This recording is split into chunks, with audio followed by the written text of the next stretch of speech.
En un pueblo olvidado de la vasta geografía de la Patagonia Argentina, llamado El Calafate, vivía un hombre llamado Carlos Mendoza. Carlos era un hombre tranquilo, dedicado a sus ovejas y a sus perros. Pero una noche todo cambió. Era una noche tan oscura como la boca de un lobo. El viento aullaba como un alma en pena, agitando los arbustos y haciendo crujir la vieja cabaña de madera. De repente, los perros de Carlos empezaron a ladrar furiosamente. Carlos, que estaba acostumbrado a sus perros ladrando a todo tipo de criaturas nocturnas, no le prestó mucha atención. Pero entonces se dio cuenta de algo. Los ladridos se habían detenido abruptamente. La noche estaba extrañamente silenciosa. ¿No oyes ladrar los perros?, preguntó Carlos a su esposa, María. Pero María, con los ojos muy abiertos, solo sacudió la cabeza. Carlos salió a la oscuridad con una linterna en mano y una sensación de temor que le helaba la sangre. Lo que encontró a continuación fue algo que jamás olvidaría. Los perros de Carlos estaban tirados en el suelo, inmóviles. Sus ojos estaban abiertos, mirando fijamente al cielo nocturno como si hubieran visto algo que los había aterrorizado hasta la muerte.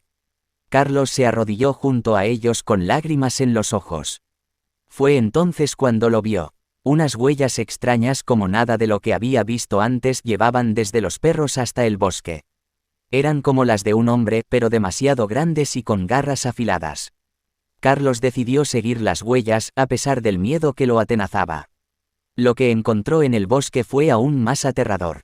Una criatura de pesadilla, alta y delgada, con ojos que brillaban con un brillo malsano. La criatura lo miró y Carlos sintió un miedo que nunca había sentido antes.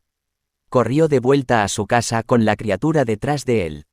Carlos y María pasaron la noche en vela con todos los muebles apilados contra la puerta. Podían oír a la criatura fuera, rasguñando la madera y emitiendo un sonido gutural que les helaba la sangre. Pero al amanecer, la criatura se fue. Desde aquella noche Carlos nunca volvió a oír ladrar a sus perros. Cada noche, la criatura volvía, acechando en la oscuridad. Y cada noche Carlos y María temían que fuera la última. Ese es el terror que vive en el Calafate. Una criatura que ronda en la oscuridad, que deja a los perros en silencio y que aterroriza a los habitantes. Y aunque muchos lo han intentado, nadie ha conseguido darle caza.